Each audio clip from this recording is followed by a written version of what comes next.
18 horas. Notícias de Manaus, Amazonas, Brasil e do mundo. Agora na Mix.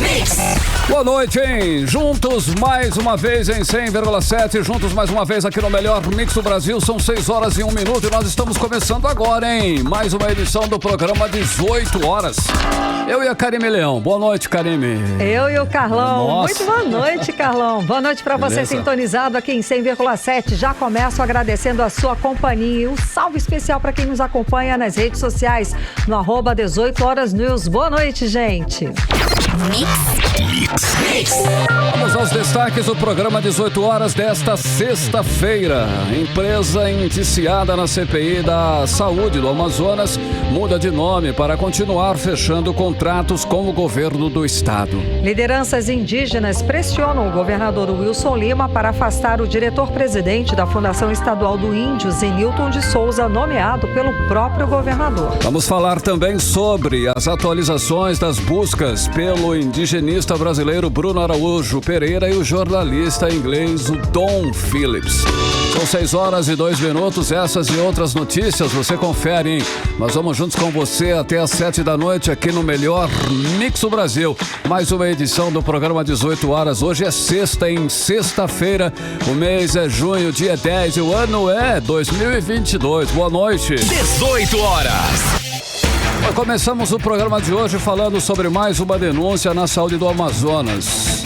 Deputado estadual Wilker Barreto denunciou na Assembleia Legislativa que a empresa Líder Serviços de Apoio Gestão de Saúde Limitada e seu sócio administrador Sérgio Chalub, que foram indiciados na CPI da Saúde, continuam ligados ao governo do Amazonas com contratos em 5 unidades de saúde, além da maternidade Dona Nazira Down 2, Karime. Exato, Carlão. E na denúncia, o deputado revelou que para conseguir fechar esses contratos, o empresário precisou mudar o nome da empresa para Madim Manaus Diagnósticos Médicos de Apoio à Gestão de Saúde Limitada, tentando assim burlar os órgãos de controle e os detalhes desta denúncia. A gente acompanha agora com a repórter Nathalie Moraes.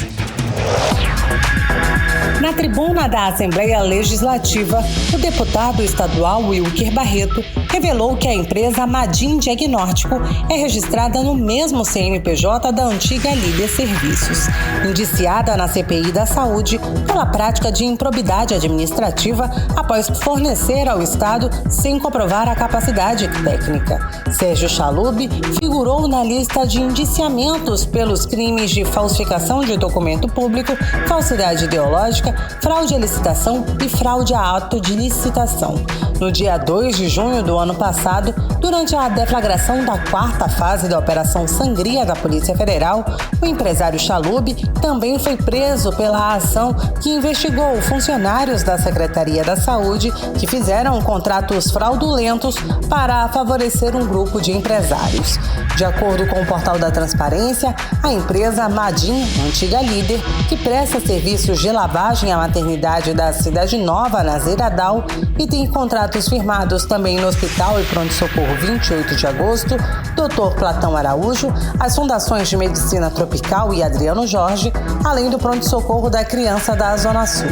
Somente em 2022, a empresa já recebeu mais de R$2.355.000 do governo do Amazonas, segundo o deputado Wilker Barreto. Na CPI da Saúde, nós denunciamos uma empresa chamada Líder do seu Sérgio Chalub. Foi pedido indiciamento pela Comissão Parlamentar de Inquérito por falsificação de documento público, falsidade ideológica, fraude em licitações, fraude no ato da licitação. Sabe o que aconteceu? O dono da empresa trocou o nome, mas não trocou o CNPJ e nem o sócio. Agora a empresa é a Madim. E tu sabe o que é Cruzeiro e Maracutaia? É que em vez de punir esta empresa, o secretário de Saúde triplicou unificou os contratos com ela. O parlamentar cobrou respostas dos órgãos de controle e reforçou a convocação do secretário estadual de Saúde, Dr. Anoar Samad, à Casa Legislativa para explicar toda esta crise no sistema de saúde e todos esses contratos fraudulentos. O que era para ser uma empresa punida é uma empresa que está sendo beneficiada no governo de Wilson Lima, gente. Eu já falei e repito, para trabalhar com Wilson Lima tem que ter CPF e CNPJ sujo. É brincadeira, né, gente? Denunciada, ainda aumentou os contratos com o governo. Nathalie Moraes para o 18 horas. Você está ouvindo 18 horas. E seguimos na área da saúde, né, Carlão? O Conselho Regional de Enfermagem protestou contra a decisão do governador Wilson Lima de excluir trabalhadores do regime de direito administrativo do reajuste salarial e vale alimentação. E o presidente do Conselho Regional de Enfermagem do Amazonas, Sandro André da Silva Pinto, postou um vídeo nas redes sociais criticando o governador do Amazonas, Wilson Lima, por excluir essa parte da categoria do reajuste. Vamos acompanhar os detalhes agora na reportagem de Odiné Araújo. A tentativa do governador Wilson Lima de limpar sua imagem junto aos trabalhadores da saúde que receberão R$100 a mais no auxílio alimentação desse mês e correção de 9,06% de database atrasada não deu certo e ainda repercute negativamente entre os trabalhadores. Como você conferiu ontem, técnicos de enfermagem, enfermeiros e outros trabalhadores da área contratados pelo governo em 2020 como RDA, Regime de Direito Administrativo, que representam quase 80% da mão de obra nos hospitais e unidades de saúde do Amazonas, não foram contemplados com esses reajustes. Alguns deles procuraram 18 horas para registrar suas indignações, mas pediram para não serem identificados por receio de punição e, para não prejudicá-los, modificamos a voz deles eletronicamente. Queremos manifestar aqui a nossa indignação contra esse decreto do governador de querer mostrar para a sociedade que o pessoal da saúde foram ajudados por ele. Isso é mentira. Nós, os RDAs, que fomos contratados aí antes do Covid e lutamos contra o Covid, perdendo familiares, perdendo amigos, perdendo muitos pacientes e se expondo a esse vírus, ficamos de fora desse decreto. Nós somos mais de 70% da população do hospital, do povo que trabalha, que está na frente da massa. Então a gente precisa que esse governador nos coloque dentro desse decreto também. Nós também somos da saúde, nós também somos os chamados heróis. Os RDAs, que somam uma média de 6.500 trabalhadores da rede pública de saúde, não recebem auxílio alimentação e lutam na Justiça do Trabalho há 2 anos pelo direito a esse auxílio e ao risco de vida. Eles também tiram mais plantões que os trabalhadores concursados ou efetivos. O presidente do COREM, Conselho Regional de Enfermagem, Sandro André da Silva Pinto, chamou de covarde a forma como os profissionais estão sendo tratados pelo governo do Amazonas. É uma maneira covarde, desrespeitosa com que esses profissionais estão sendo tratados. Esses profissionais, governador, eles são extremamente úteis para o bom andamento da saúde do nosso estado e merecem condições dignas para exercer o seu trabalho. Portanto, precisam e devem ser respeitados e valorizados. O presidente do COREM disse ainda que o contrato dos RDAs é muito frágil e precisa ser modificado. Entendo que a situação dos RDAs precisa ser resolvida. É uma forma de contrato muito frágil, pois esses profissionais deixam de receber diversos direitos trabalhistas, como a insalubridade. Peço que seja encontrado uma maneira de incluir também esses profissionais que durante a pandemia se sacrificaram pela saúde do estado do Amazonas. Os trabalhadores excluídos dos reajustes programaram para segunda-feira a manifestação a partir das 8 da manhã em frente à sede do governo. O governo do Amazonas, até o fechamento da reportagem, não se manifestou sobre o caso. Odiné Araújo para o 18 horas. Você está ouvindo 18 horas. São denúncias e muitas reivindicações da categoria da área da saúde, justamente da área da saúde. Lembrando que o governador Wilson Lima é réu, acusado de ser chefe de uma organização criminosa no Amazonas. Só para lembrar, ele foi denunciado pelo Ministério Público Federal por crimes praticados na compra superfaturada de ventiladores pulmonares para tratamento das vítimas da Covid aqui no estado do Amazonas. Wilson Lima é acusado de crimes como dispensa irregular de licitação, fraude a procedimento licitatório, peculato e de ser chefe de uma organização criminosa. Muito bem, agora nós vamos atualizar as informações sobre as buscas pelo indigenista brasileiro Bruno Araújo Pereira e o jornalista inglês Dom Phillips, com o repórter Hector Silva. Chegou ao 5º dia as buscas pelo indigenista Bruno Araújo Pereira e o jornalista Dom Phillips, que desapareceram na região do Vale do Javari, a caminho do município de Atalaia do Norte, no último domingo. De acordo com o boletim diário da Polícia Federal, as equipes de busca localizaram hoje, no rio, próximo ao porto de Atalaia do Norte, material orgânico aparentemente humano, o qual está sendo encaminhado para análise pericial pelo Instituto Nacional de Criminalística da Polícia Federal. Ontem, pela noite, o Tribunal de Justiça informou que realizou a audiência de custódia de Amarildo da Costa Oliveira, o vulgo Pelado, e decretou a prisão temporária do suspeito por 30 dias após a perícia confirmar a existência de sangue na sua lancha. O delegado de Atalaia do Norte, Alex Pérez Timóteo, confirmou a constatação do material genético na lancha do suspeito. Foi realizada a perícia na embarcação, né?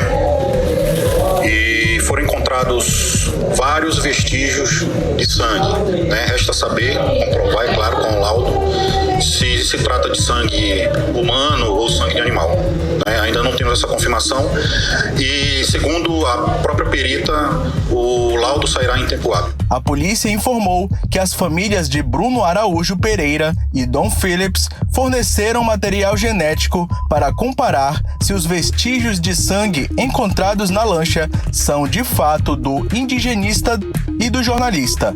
Hector Silva para o 18 horas. Você está ouvindo 18 horas.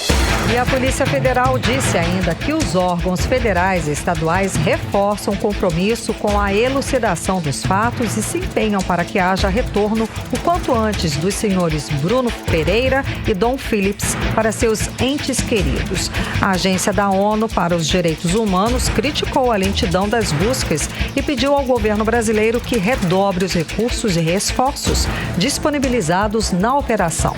Caribe, olha só, e com esse caso do desaparecimento do jornalista Dom Phillips e do indigenista Bruno Araújo, o Ministério Público Federal decidiu abrir um procedimento administrativo para acompanhar o programa de proteção aos defensores de direitos humanos, comunicadores e ambientalistas no estado do Amazonas. Tendo em vista aí que o programa pode ser falhado na proteção, pode ter falhado na proteção do indigenista Bruno Araújo, pode ter havido falhas, Karine Leão. Carlão, parece, né? Aqui no 18 horas nós trouxemos a informação que o indigenista Bruno Araújo vinha sofrendo ameaças constantes por causa do trabalho dele, né? Mas até o momento, nada se pode provar se realmente o desaparecimento da dupla no domingo tem ligações com essas ameaças. Rodrigo Soares traz mais informações sobre o assunto. O Ministério Público Federal publicou ontem no seu Diário Oficial uma portaria instaurando um procedimento administrativo para acompanhar a implementação do Programa de Proteção aos Defensores de Direitos Humanos, Comunicadores e Ambientalistas do Governo Federal. A portaria publicada não cita o desaparecimento de Bruno Araújo Pereira e Dom Phillips. Questionamos então se a portaria foi motivada pelo desaparecimento da dupla, mas em nota, a assessoria do Ministério Público Federal informou que a procuradora Michele Corbi, que assina a portaria, não pôde comentar sobre o assunto, pois o caso está em segredo de justiça. Em uma entrevista à TV Amazonas ontem, o procurador jurídico dos povos indígenas do Vale do Javari, Eliésio Marubo, informou que Bruno Araújo estava sim sendo ameaçado há algum tempo e que já havia informado as autoridades. Ele andava muito apreensivo, sim, ele já sabia que estava sendo ameaçado. Aproximadamente 1 mês e meio, nós sentimos o aumento das ameaças em relação ao Bruno. Então, a instituição resolveu contratar segurança privada para segui-lo. A informação que eu tive da escolta é que ele havia dispensado. Eu não pude confirmar essa informação depois. Na quarta-feira, em entrevista à Voz do Brasil, o presidente da FUNAI, Marcelo Xavier, disse que Bruno Araújo e Dom Phillips não pediram autorização para viajar pela reserva. A FUNAI de forma nenhuma emitiu nenhum tipo de autorização para ingresso nessa área indígena. É muito complicado quando duas pessoas apenas resolvem entrar na área indígena sem nenhuma comunicação formal aos órgãos de segurança. Rodrigo Soares para o 18 Horas. Você está ouvindo 18 Horas.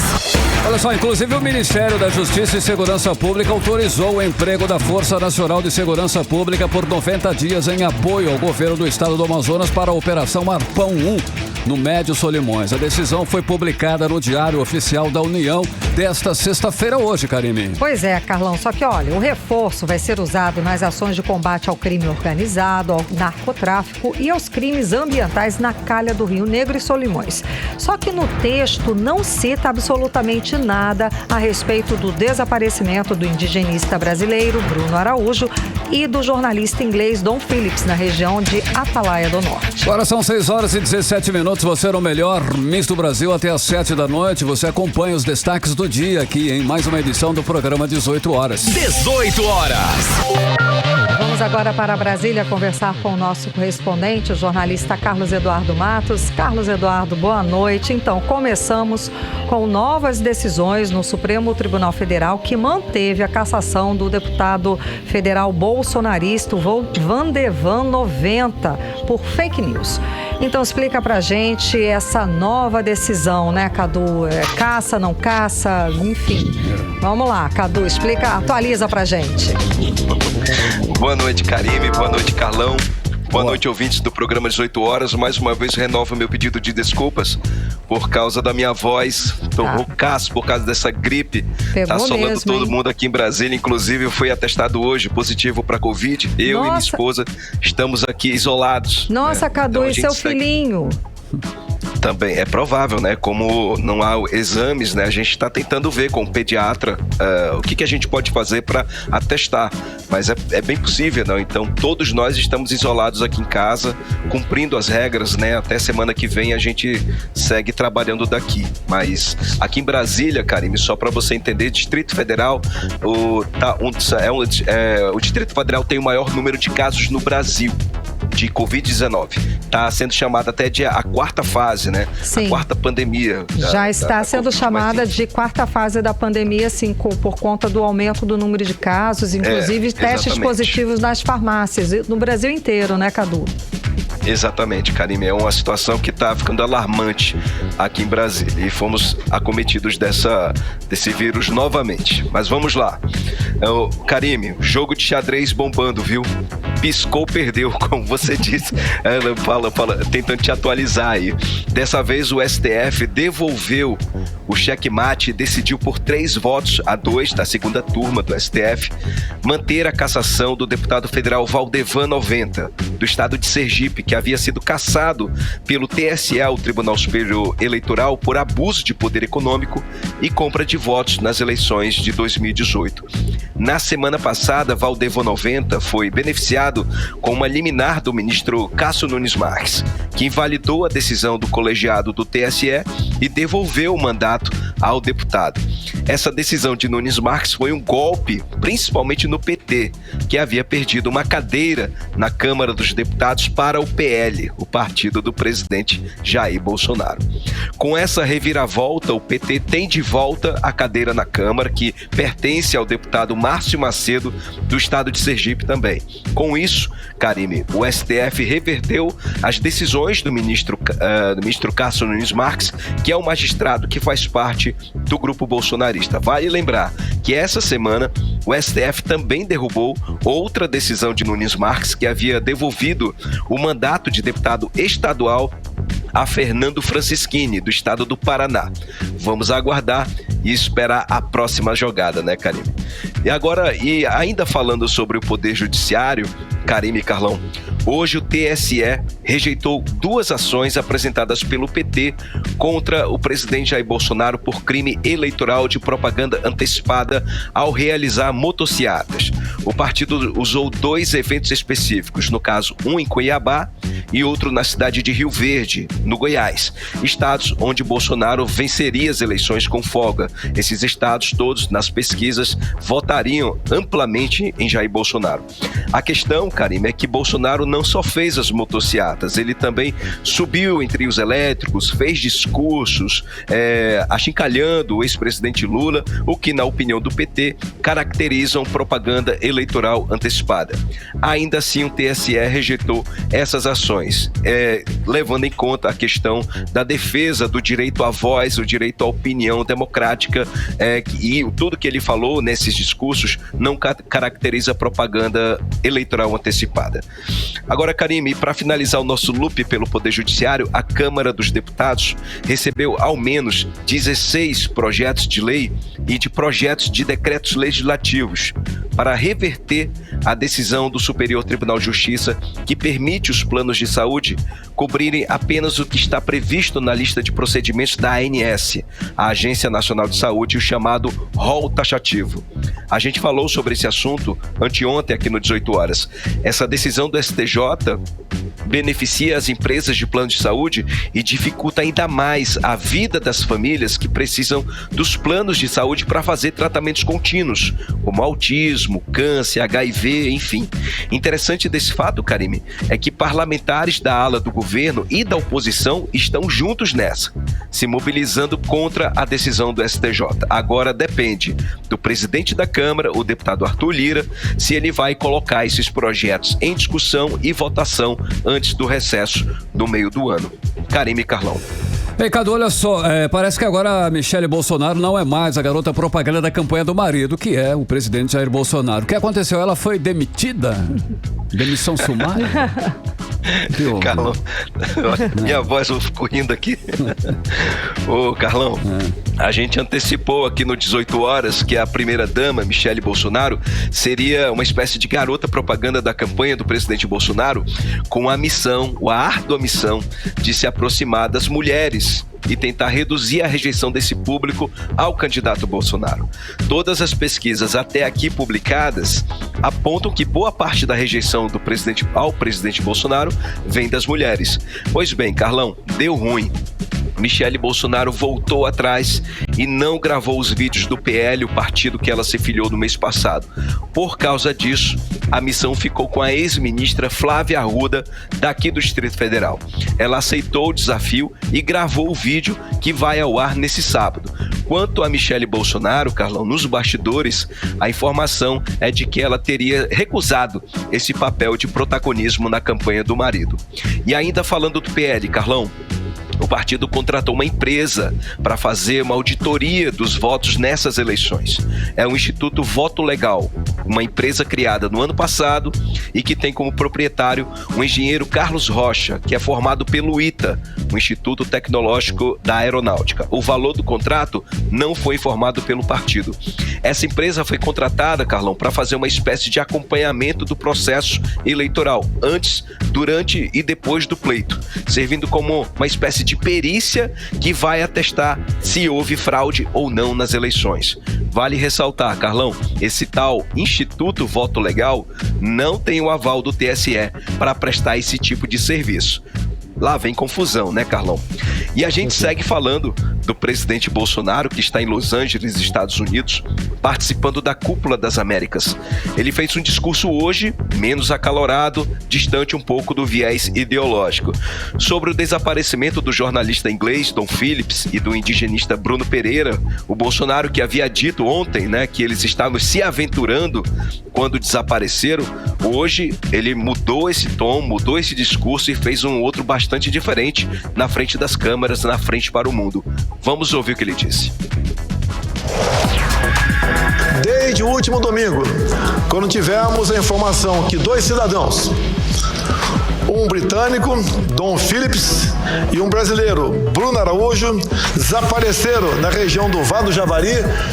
Desde o primeiro momento, naquele mesmo domingo, as nossas Forças Armadas e Polícia Federal têm se destacado na busca incansável da localização dessas pessoas.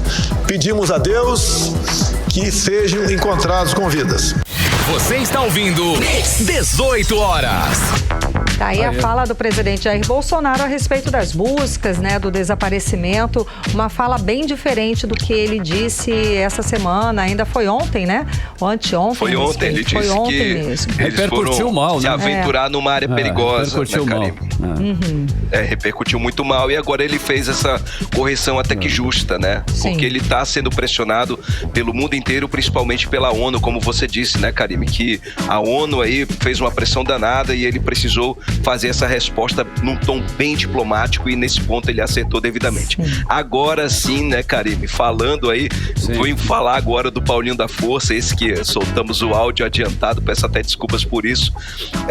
O assunto com ele é o seguinte, que o PT anunciou hoje que não vai incluir a revogação da reforma trabalhista no plano do governo de Lula.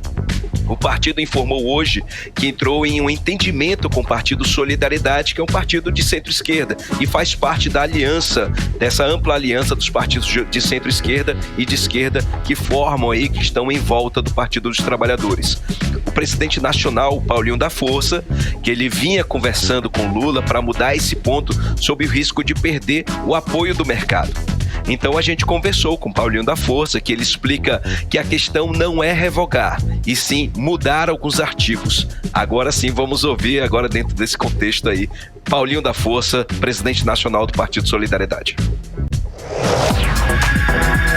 Porque se nós estamos falando de livre negociação, e é isso que a reforma propõe, as partes têm que ter condição de igualdade. E a reforma trabalhista impediu isso, na medida que deixou o sistema S com o patronato e tirou os recursos dos sindicatos, ou seja, enfraqueceu o poder de negociação dos trabalhadores. Então, um dos pontos que eu disse e que acho que tem que ser revogado, não a reforma, revogar o ponto. Não precisa nem revogar, precisa alterar o ponto. É o artigo 611b, que trata da questão das contribuições dos associados sindicatos, que está proibido lá no artigo.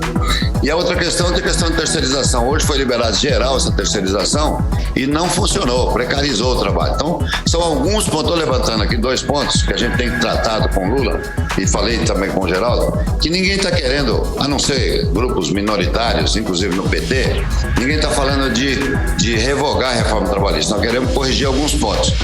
Você está ouvindo 18 horas. Agora sim, a gente acompanhou a fala do Paulinho da Força a respeito desse ponto que é muito polêmico, não é? Que é o ponto da reforma trabalhista. O Lula fala e ele avança, às vezes ele recua. É um ponto que está assim, muito polêmico nessa fala do pré-candidato à presidência Lula, não é, Cadu? Exatamente, Karime. O Lula vem sendo pressionado principalmente pelo PSOL, pelo PCdoB e pelo PSB para revogar a reforma trabalhista. Mas o PT também está dividido nessa questão. Mas aí vieram os partidos de centro-esquerda dizendo, olha, não é bem revogar. Vamos reformar alguns pontos, fazer uma revisão da reforma trabalhista. Porque o mercado, ele se adequou bastante. Inclusive, o mercado, ele quer fazer outra reforma trabalhista. Ele quer fazer mais mudanças, quer ter mais condições de empregar. Então, o mercado, para continuar tirando o peso do Estado, para continuar empregando, ele quer fazer uma outra reforma e não quer mexer na que está aí. Então, é preciso chegar a um equilíbrio, que é uma linha tênue, como você fala. E é um ponto nevrálgico aí da campanha do ex-presidente Lula, que com certeza ele vai ser cobrado. Karime e Carlão, volto com vocês. Obrigada pelas informações e saúde para você e sua família, hein? Se cuidem. Valeu, gente. Um abração. Até segunda. Tamo aí de volta. Tchau, tchau.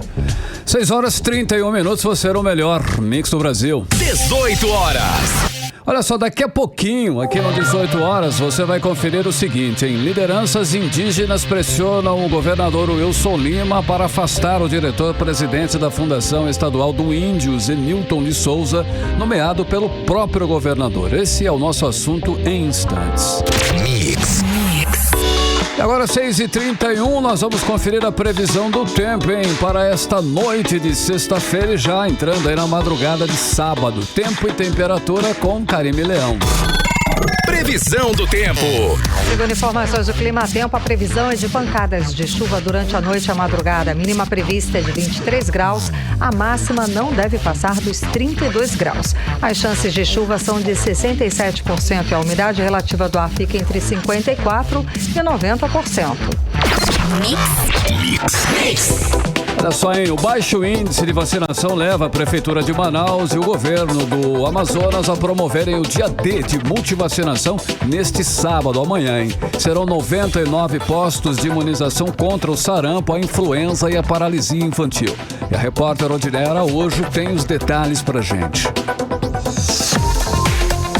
Dia D da multivacinação contra a influenza, sarampo para os grupos contemplados, além da pentavalente e poliomielite para crianças e Covid para idades contempladas, acontece neste sábado em todos os 62 municípios do Amazonas, de forma simultânea. Em Manaus, vão funcionar 99 postos, sendo um deles no Parque Cidade da Criança, a partir das 9 da manhã. No total serão 24 postos fixos e 75 volantes.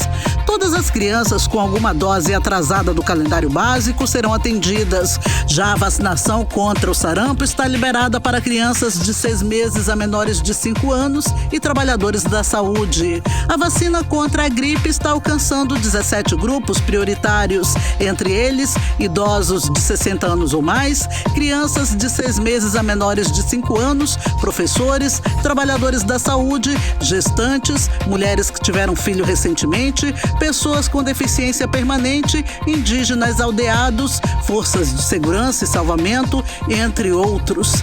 Dados do Sistema de Informação do Programa Nacional de Imunizações mostram que os índices de cobertura vacinal no Amazonas estão em queda.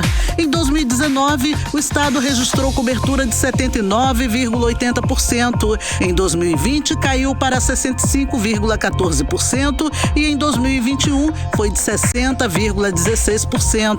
Segundo a diretora-presidente da Fundação de Vigilância em Saúde, Tatiana Amorim, é essencial o trabalho em parceria do Estado e Prefeitura em favor da vacinação. Preciso que todas as esferas, tanto estaduais quanto municipais, estejam alinhadas neste dia para sensibilizar a população e aderir à vacinação e assim ficarem protegidas contra as doenças imunopreveníveis. De acordo com o Programa Nacional de Imunização no Amazonas, a aplicação da primeira dose da tríplice viral, que protege contra o sarampo, cachumba e rubéola, saiu de 92,12% em 2019 para 71,61% em 2021. Já a proteção contra a poliomielite caiu de 83,29% em 2019 para 65,93% em 2021. Também a queda nos índices de proteção para doenças com alta incidência aqui no Amazonas ou endêmicas na região, como a tuberculose e a febre amarela. Odiné Araújo para o 18 horas. Você está ouvindo 18 horas. Olha só, e mais um grupo de lideranças indígenas ligadas à coordenação das organizações indígenas e povos do Amazonas pressiona o governador Wilson Lima para afastar o diretor-presidente da Fundação Estadual do Índio, que é o Zenilton de Souza, nomeado inclusive pelo próprio governador. O grupo fechou em Manaus nesta sexta-feira e caso o governador não atenda ao pedido das lideranças, o movimento promete acampar na frente da sede do governo por tempo indeterminado, Karine. Exatamente, eles vão ficar lá, viu, Carlão? Tempo lá. Desde a última segunda-feira, lideranças indígenas se mobilizam aqui em Manaus, exigindo exatamente isso. O afastamento do atual diretor da fundação, que segundo eles, Zenilton Souza, não corresponde aos interesses dos povos tradicionais do estado do Amazonas. Vamos acompanhar mais detalhes a respeito do assunto agora na reportagem de Nathalie Moraes.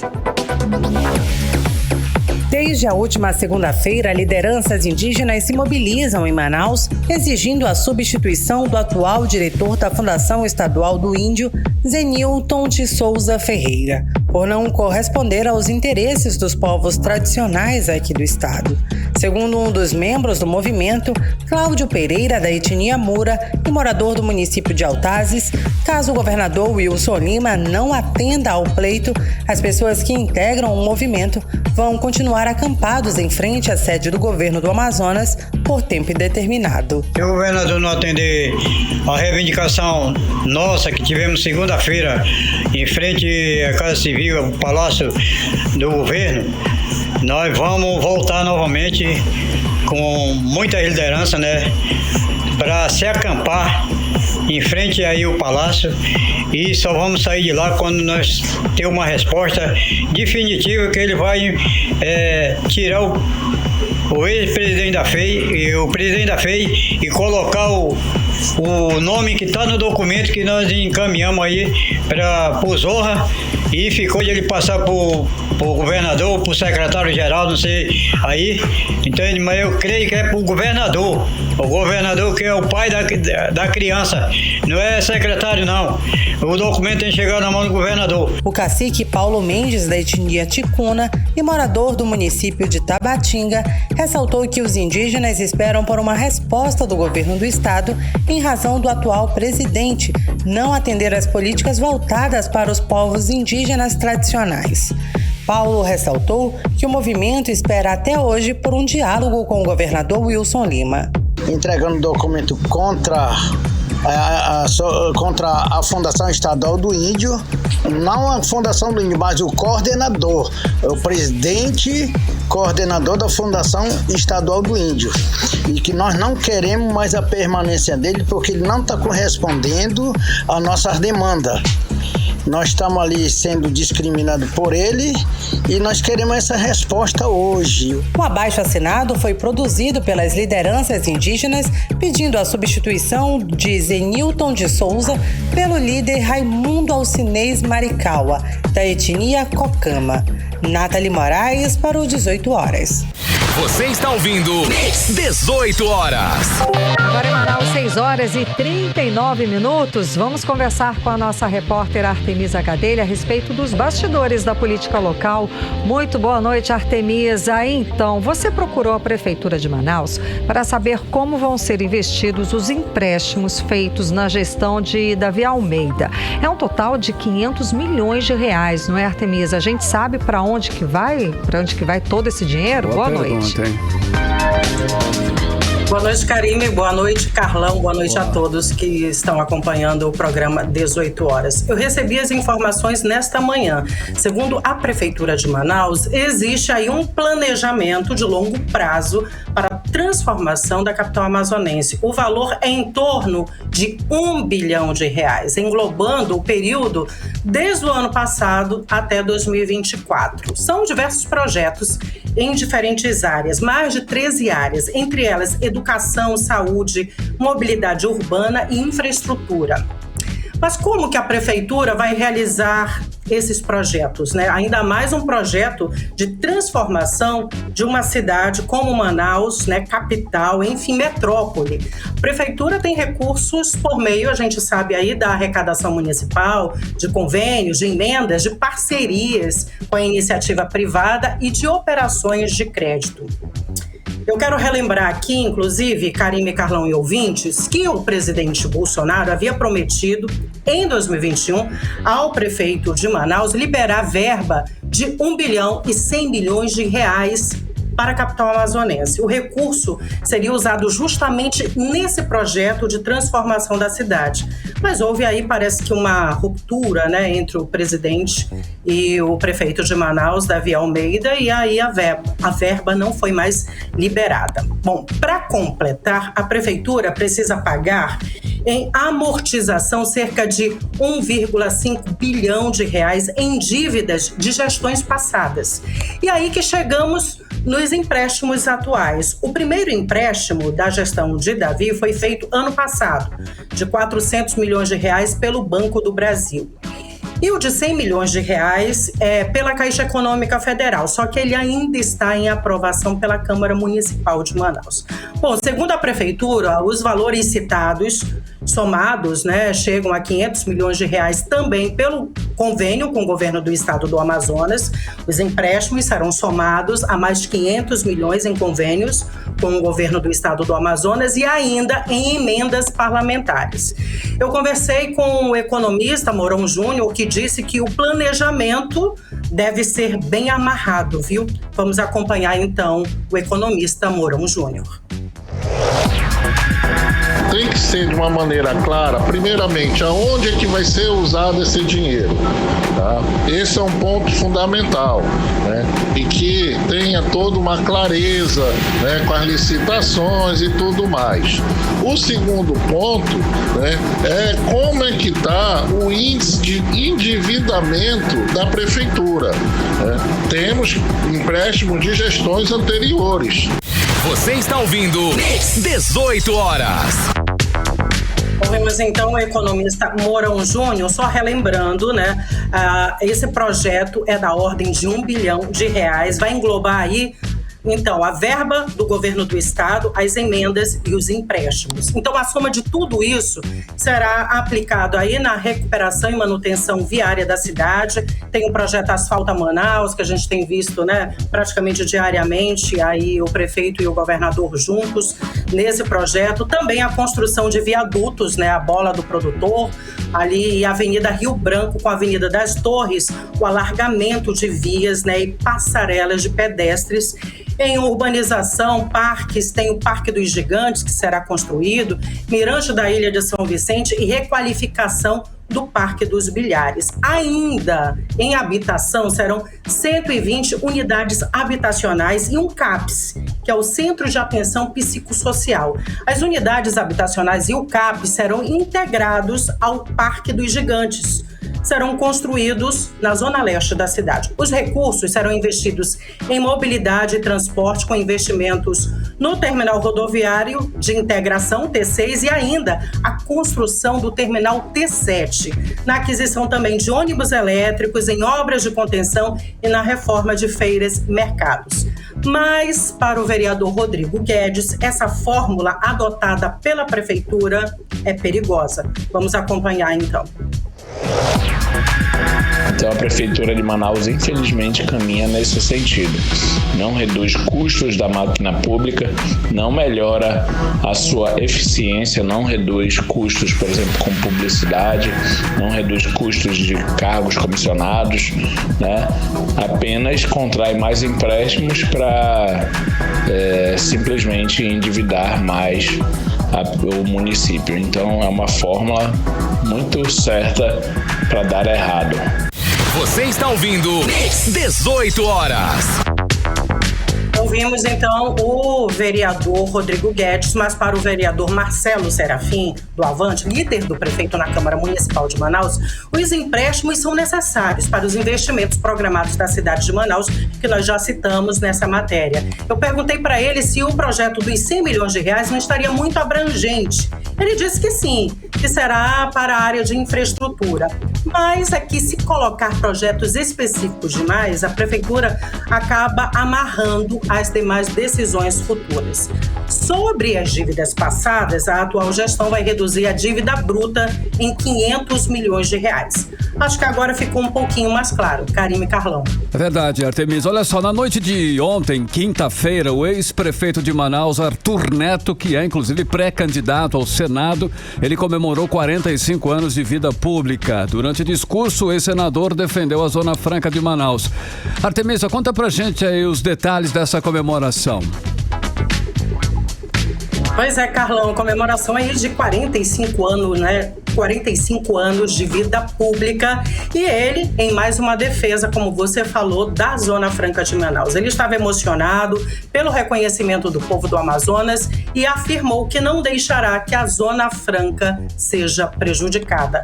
Ao lado dele estava o ex-governador do Amazonas, Amazonino Mendes, pré-candidato ao governo, né, do estado pela Federação Cidadania e PSDB. E ele declarou mais uma vez o apoio dele a Arthur, que é pré-candidato ao Senado pela mesma federação. Vamos acompanhar então.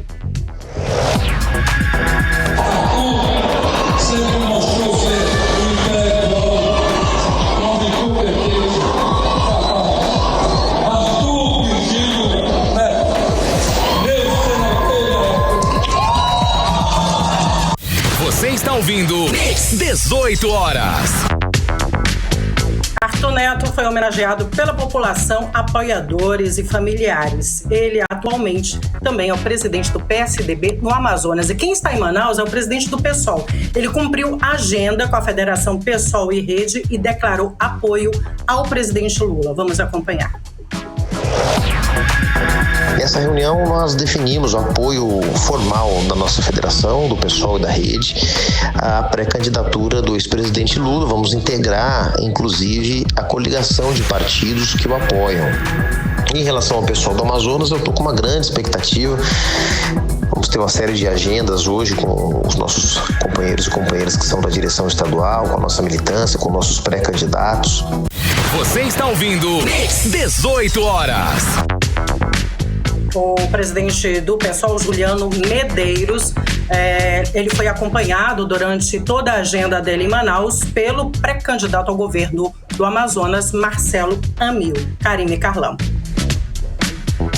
Muito obrigada pelas informações, Artemisa Gadelha. Boa noite, bom fim de semana. Para vocês também. Até segunda. Tchau, tchau. Tchau, tchau. É segunda, 6h47. 18 horas. E agora nós vamos conferir a previsão do tempo, hein? Hoje é sexta-feira, previsão do tempo para o final de semana, sábado e domingo. E é com a Karime Leão. Previsão do tempo. Segundo informações do Clima Tempo, sábado deve ser com sol e muitas nuvens durante o dia. Período de nublado com chuva a qualquer hora. A mínima prevista é de 22 graus, a máxima fica bem fresquinha, tá? Não deve passar dos 29 graus. As chances de chuva são de 90% e a umidade relativa do ar fica entre 67% e 94%. E no domingo, a mínima prevista é de 23 graus, a máxima mais fresca ainda, gente. Não deve passar dos 28 graus. As chances de chuva são de 90% e a previsão é de sol com muitas nuvens durante o dia, períodos de nublado com chuva a qualquer hora. Olha só, em ser vítima de assalto é uma triste experiência, sem dúvida nenhuma, para qualquer pessoa. Esse tipo de problema, infelizmente, tem se tornado cada vez mais comum aqui na nossa cidade, aqui em Manaus. Nos últimos 2 meses de abril e maio, Manaus teve mais de 5 mil vítimas de roubos, 15% a mais que no mesmo período do ano passado, hein, Karime? Pois é, Carlão, e segundo dados do Sindicato das Empresas de Transportes de Passageiros aqui do Amazonas, são registrados a média de 4 assaltos por dia. O assunto ganhou destaque na Assembleia Legislativa, como explica a repórter Nathalie Moraes. Quem utiliza o transporte coletivo já ouviu falar em assalto a ônibus. Infelizmente, a prática é diária. Dados do Sindicato das Empresas de Transporte de Passageiros do Amazonas apontam que no ano passado foram registrados em Manaus 1.669 crimes como esse. Uma média de 4 assaltos são praticados todos os dias aqui na nossa capital. Isso faz com que os usuários do transporte coletivo e trabalhadores se sintam cada dia mais inseguros. Além dos assaltos que acontecem diariamente, os bandidos também fazem uso de força e de armas para ameaçar as vítimas. Outro crime comum são os furtos, que é quando o criminoso retira o objeto sem que a vítima perceba. O furto é uma das práticas mais registradas, principalmente na hora de maior movimento dentro dos terminais de integração dos ônibus. Algumas empresas já investiram em câmeras de segurança para tentar inibir esse tipo de crime, mas mesmo assim, quem utiliza o transporte público ou trabalha dentro dos ônibus ainda tem muito receio. O deputado estadual delegado Péricles reforçou sua indignação sobre a incessante onda de assaltos no transporte coletivo de Manaus na tribuna da Assembleia Legislativa. Para o parlamentar, falta efetividade e gestão da segurança pública do Amazonas no combate à criminalidade. Tenho levado à tribuna esse grave problema que enfrentamos na segurança pública, que é o assalto no transporte coletivo. As pessoas estão apreensivas, estão com medo de usar os ônibus e já se sentem amedrontadas, sabendo que a qualquer momento pode acontecer um roubo dentro do ônibus e arriscar sua própria vida. E não se vê ações efetivas da segurança pública para amenizar esse problema, nenhum tipo de investigação, nenhum tipo de ação para se reduzir essa situação que enfrentamos na capital amazonense. O deputado enfatizou ainda que vai continuar cobrando por efetividade do governo do estado para minimizar as abordagens criminosas que geram cada vez mais insegurança no cidadão que utiliza o sistema público de transporte. Nathalie Moraes para o 18 Horas. Você está ouvindo 18 Horas. O mês de maio terminou com mais um número negativo para o estado do Amazonas em relação à proteção da floresta amazônica. Segundo o INPE, que é o Instituto Nacional de Pesquisas Espaciais, o estado registrou o maior foco de incêndio da série histórica no mês de maio. O repórter Hector Silva preparou uma reportagem para a gente e explica melhor sobre esses números. O mês de maio nunca registrou tantos focos de incêndio no Amazonas quanto este ano. Segundo o relatório feito pelo INPE, o Instituto Nacional de Pesquisas Espaciais, em todo o estado foram 81 focos ativos de queimadas, maior número para o mês desde o início da série histórica, iniciada em 1998. Até então, o registro mais alto para o período havia sido de 51 focos de incêndio no ano 2000. O ambientalista Carlos Durigan, que é diretor da WCS Brasil, uma organização não governamental que desenvolve soluções técnicas e científicas para a conservação de paisagens naturais e da vida silvestre, destaca que esses dados preocupam, já que maio é um mês chuvoso na Amazônia, o que gera menos focos de calor. Praticamente todo mês a gente tem algum recorde negativo, em relação à questão do desmatamento, e isso é mais um motivo de preocupação, porque justamente, a gente passando aí por um período que tradicionalmente a gente não tem, um grande volume de focos de calor na região, em geral eles começam de fato a aumentar a partir de julho, e seguindo até novembro, mais ou menos, é o período onde a gente vê maior concentração. Ainda segundo Carlos Durigan, o recorde de incêndios ocorre por consequência do avanço do desmatamento na Amazônia e no Amazonas.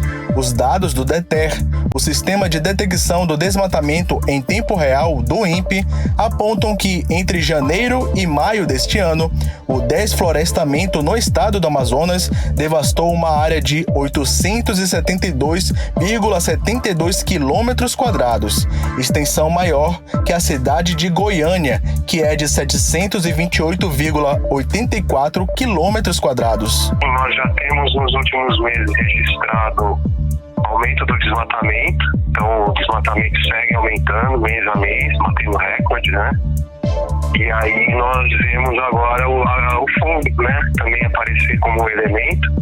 Em geral, o desmatamento e queimada andam juntos, É uma prática, principalmente hoje, é muito utilizada por quem está cometendo crime ambiental, né, no caso de estar invadindo terras públicas e tudo isso. E aí começa, né, com o desmatamento e a queimada vem como um segundo passo, né, para limpeza de terreno, limpeza de áreas aí, para ocupação, né?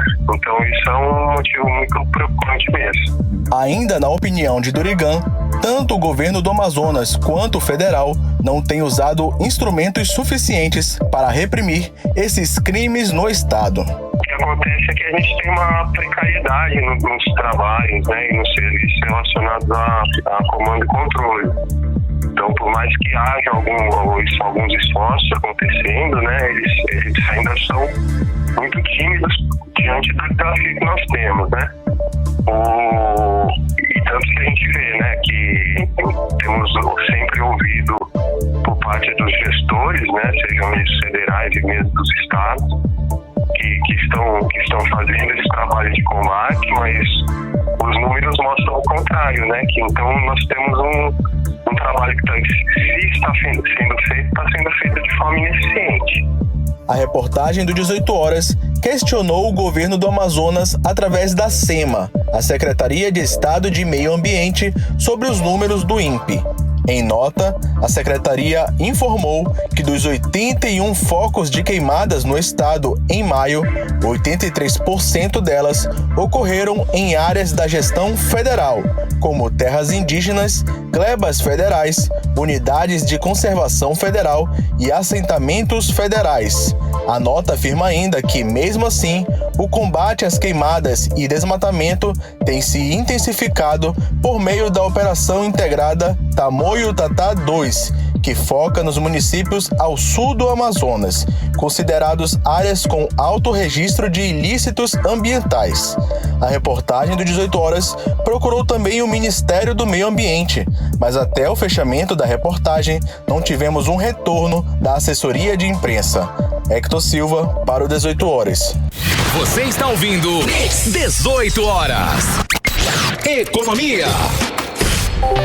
Vamos aos indicadores econômicos de hoje, sexta-feira. O dólar fechou com alta de 1,49% e fechou cotado a R$ 4,98. O euro fechou positivo em 0,59%, cotado a R$ 5,24. O Bitcoin fechou em menos 1,85% aos R$ 145.695. E o Ibovespa, o principal índice da Bolsa de Valores brasileira, fechou em forte queda de menos 1,51% aos 105.481 pontos.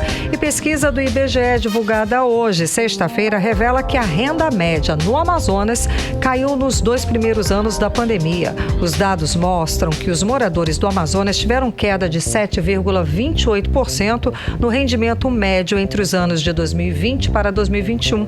No comparativo com 10 anos atrás, a queda foi de 24%.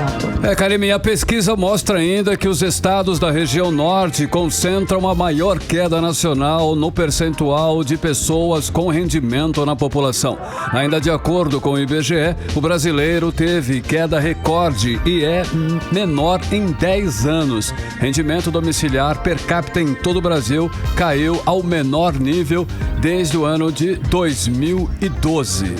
Mix. Agora, 6 horas e 58 minutos. Seguimos direto para o Editorial 18 Horas. Editorial 18 Horas. Números do IBGE divulgados nesta sexta-feira mostram que o rendimento médio mensal domiciliar por pessoa do Amazonas no ano passado foi o menor nos últimos 10 anos. A renda era de R$ 2.160 em 2012 e caiu para R$ 1.643 em 2021. Houve uma perda de 31% na renda média da população no estado no período. A queda no rendimento no Amazonas entre 2020 e 2021 foi de 9%. No ano passado, a renda média no Amazonas foi de apenas 70% da renda média nacional, que era de R$ 2.265. Ou seja, no Amazonas, em 2021, o trabalhador ganhou R$ 622 a menos por mês que a média nacional. As regiões Norte e Nordeste registraram os menores valores e também as maiores perdas, segundo o IBGE. E a situação se mostra ainda mais grave, pois apesar de atingir todas as classes sociais, a queda na renda foi maior entre as pessoas com menor rendimento, as mais pobres. 18 horas. 7 em ponto, Karime. Finalizamos aí mais uma edição do 18 horas. É semana, né? Hoje é sexta, cara. Valeuzaço, gente. Sextou. Boa noite, boa noite. Beijo. Bom fim de semana. Bom fim de semana e até segunda. Você ouviu 18 horas.